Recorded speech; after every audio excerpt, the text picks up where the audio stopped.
guys. Hey, how are you? This is Meso here with Meso Making It, and welcome to my kitchen today. Today, guys, I'm going to be making something that I haven't had in a long time, but it's one of my favorites as a kid. I'm going to be making rhubarb strawberry pie. And it's really, really good, but I haven't had it in a long time. So I was in the store, saw some rhubarb. This is rhubarb season, and I thought I would get it. And so today I'm going to make that rhubarb strawberry pie. Want you to come along with me. Want you to see how I make it, and hope that you make it yourself. Let's get started. Okay, guys, so you see here, to get started, I have some strawberries, and I already have them in this boiler because they are frozen. These are actually some strawberries that I bought. I don't remember if I did a video about it or not, but I saw strawberries on sale, and they were really, really cheap at the moment. I don't remember how much I paid for them, but I bought like 2 or 3 flats of them, and I just froze them because I know I could use them in smoothies, in desserts, all kinds of things. Once they're frozen, now they're not as good for just snacking on, but because they get a little soft, but they're great for cooking or for putting in smoothies. But anyway, these are frozen, and I have just put them into this boiler, got them out of the freezer, put them into this boiler. This is about 3 cups of strawberries. I would say maybe 4 cups. But anyway, that's my strawberry part. Next part, rhubarb. Yeah, rhubarb. What do you think about this? So this is rhubarb. It's one big long piece. I think the rhubarb was like $4.99 a pound, and this one piece is a little bit more than half a pound. So it's, now I wouldn't say it's very cost effective. It's just got to be something that you just want. Today, when I saw it, I just thought about the old rhubarb pie that I was raised up on, a strawberry rhubarb, and I just wanted to do it. But anyway, you can see that rhubarb looks somewhat like a stalk of celery. It is red, has a little bit of green on it, and you can find that in your grocer's fruit and vegetable department. And you don't see it all the time. You just only see it certain times of the year. But this is rhubarb season, so we're going to go ahead and get this started. So I also have here 1 deep dish pie crust that I'm going to be using, and this is just a flour pre-made pie crust. And that's going to save me some time. Going to be real, real easy. And I'm going to go ahead and get this on and let it begin to cook. I'm going to turn it on very, very low. That's still a little higher than I wanted. I'm going to turn it on really low so that I can let this cook low, and I'm going to get this rhubarb. I am going to get it washed and cut up so that I can add this into here. All right, see you back. Guys, I just want to take a minute to show you just me cutting this rhubarb up. It's relatively simple, but I just want you to see the inside of it and want you to see how I cut it up. So what I'm going to do here is I'm going to cut this rhubarb down the center. And I just want you to get an idea. You see that it's not very soft. It's not very soft. Not as soft as celery. In fact, it is a little bit tough. It does have the same fibrous, stringy inside that celery has. Let me pull up, see these strings? So it is fibrous. Doesn't have much of a smell. You don't get an aroma from it. So I've cut both ends off just to expose a new fresh end. And I'm going to go ahead and begin to just cut it up into very small pieces. The rhubarb, what it looks like on the inside, that it's green on the inside, but it has a little, I don't know if you can see this or not, it has a little pink, a little redness on the center, in the center.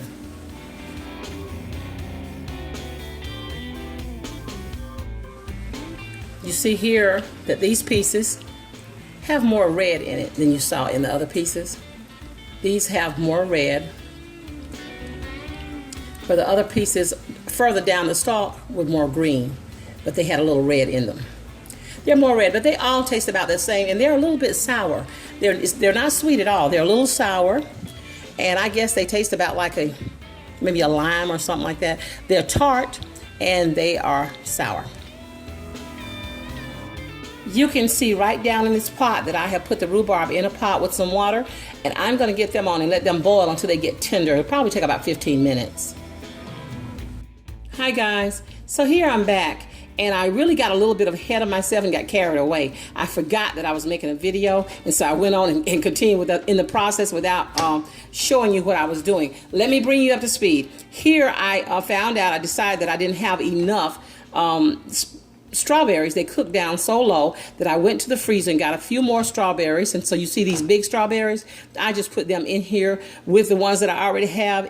It'll work out good because as they cook in the pie, you'll have some chunkiness to the pie. You can't even see now, since I have stirred this around, you can't even see the rhubarb, but the rhubarb, I said about 15 minutes of cooking. It absolutely did not take that much. Within about 7 to 8 minutes, it was so soft. So you don't want to cook them very long at all. Once they come to the boil, they're just about done. Why this is looking sort of, I guess, what does it look in the camera? Sort of a pinkish look. I did put, I put 3 tablespoons of flour in here, and that's what's giving us that kind of pink color instead of a true red color.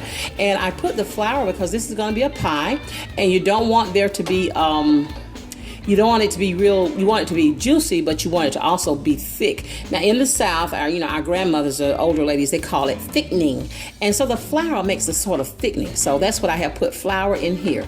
All right, now I am going to add in, this is going to be, just call this a teaspoon of vanilla and a teaspoon of lemon flavoring. Then we're going to mix that around, and this is just going to be enough just to make the one pie. I'm kind of flying by the seat of my pants today. Usually I'm more organized and I have my stuff out and I can show it to you better, but today I'm just, decided to do this off the cuff, and I wasn't very prepared because I'm doing so many other things while I'm trying to do this video. So anyway, I hope it's good enough that you'll be able to tell what I did and you'll be able to replicate it. So right now I'm just taking my spoon and sort of breaking up those other big strawberries just so they won't be big whole pieces. All right, now I'm going to put my sugar in. And this is 1.5 cups of sugar. Now the good thing about this, it has no eggs or anything in it. So you can taste this at this point to see how sweet you want your pie. I don't like a pie that's overly sweet, or, you eat it and it feels like you're just eating a spoonful of sugar. I don't hardly like that kind of dessert. So I like mine to a bit of a mild sweetness. And so I'm going to put 1.5 cups of sugar in. I did put 1.5 cups of sugar in. You taste yours and see how you want yours, how sweet you want yours. All right, let me get this stirred up, and I'm going to go ahead and get ready to put it into the pie shell. Okay guys, I've got all this mixed up. As I told you, I did put 3 tablespoons of flour in here. More or less, you could put 4 tablespoons, depending on how much you have. I'm going to go ahead and put 2 little pats of butter in here, and just to give it some buttery flavor. And I have my pie shell sitting right here and waiting. And so I am going to put my, this looks like it might be a little much for that one pie shell. Maybe I'll get another dish. Let's see.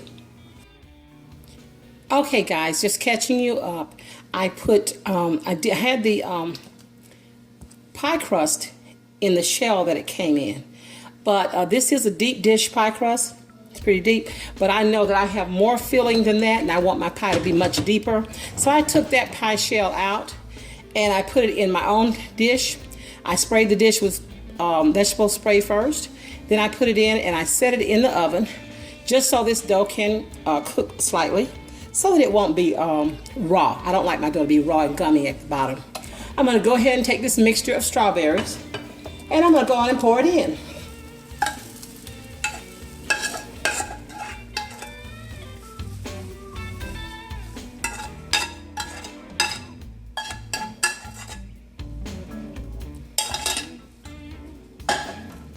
Okay, so now I'm going to use this other pie crust. I'm going to use this other pie crust to just get pieces off of it and put it on the top. Now, if you want to buy, you can buy just a whole sheet of pie crust, just one piece. It is not in a pan, comes in a box, and I actually love those. I have some of them in the freezer, but these pie crusts here are a little bit older, so I did want to get rid of these two pie crusts.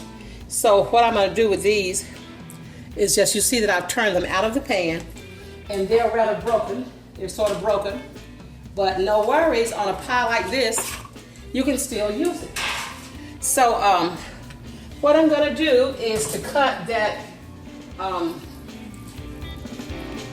cut every part off this pie, just keep as much of the rounded part as I can keep. And then I'm going to take it and put it on top of the pie, like this. See where I just put that on top? The rest of the pie crust, I'm going to just use it to fill in. See if I can get my camera up here where you can see me pick it up and use it to fill in the gaps. Here's another piece. I'm just going to pick that up and put it in. See, when you're making a pie like this, you don't really care how it looks that much on the outside. You don't have to. If your pie is going to be good enough that it can make up for it. And this pie will be. Also, you're going to put a little bit of, and right now I'm just putting the additional, because we do like the crust. So I'm just putting a little bit of additional crust around the pie. This is what I have left on the counter. You can see these are bits that are left on the counter. And I'm just putting them in, just to be able to use them up so I don't waste them. Because my family would have a fit because they love the crust. And if I had more time, I think I did this with another pie, a peach cobbler that I made on here. If I had more time, though, I could go back and make this look a lot prettier. But we don't have to worry about that.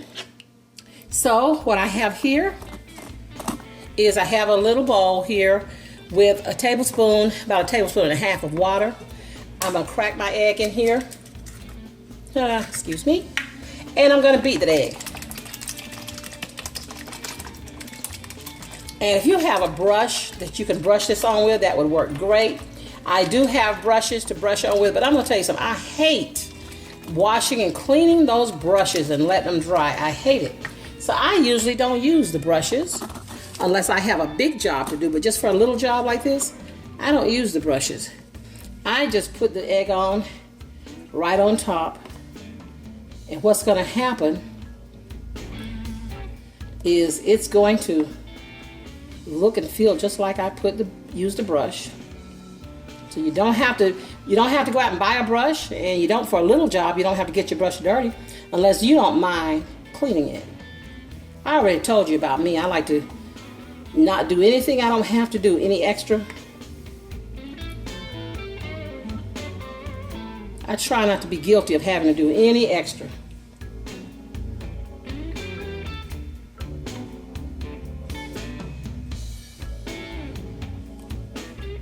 So on a little pie like this is not very big. You're not going to use that whole egg. You'll have some left. That's okay. It can just go right down the drain. Let me clean my hands up. What I want to get on here is a little sprinkle of sugar on the top. So we're going to go right over that egg with a little sugar, not a whole lot.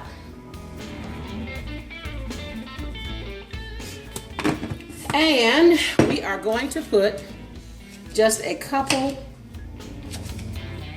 of pats of butter. And this is a step that certainly you don't need. You don't have to have it unless you just feel like you need some more butter in your life. You know, you're not getting your butter quota. So you don't have to do this, but it sure makes it good. And today is something that I just want to do. Okay, so we are done. Gonna pop this into a 350-degree oven. It's gonna stay in there for about 30 minutes. We'll be back. Guys, here it is. This is strawberry rhubarb pie. A great summertime dish. Look at this. Ah. That delicious bottom crust has some crispness to it. because I put it in the oven to just let it brown a bit before I put the filling on it. Can you see it bubbling? Oh man, so good. I guess I'm gonna have to plate some up and show it to you. Gotta taste it, make sure it tastes okay. All right, you see what I meant about that crust? It doesn't matter if you break your crust up and put it on there. It's still gonna look good once you add the egg and the sugar. It's gonna look good, gonna taste good.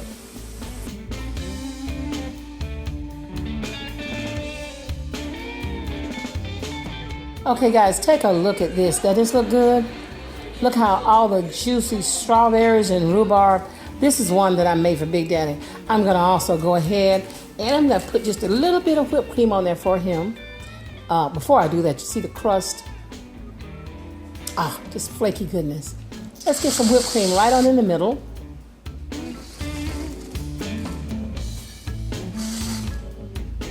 Okay, how about that? Looks good. This is for Big Daddy, but I'm going to taste this for him. I don't want to risk anything happening to him, so I'm going to be his official taste tester.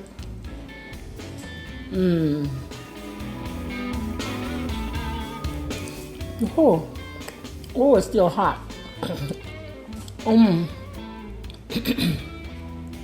Oh my goodness. So good. You know, it has a tartness and a sweetness. It is really good. Okay, guys, thanks for watching. Come back. You know, I'll be throwing down something good in the kitchen. Bye-bye.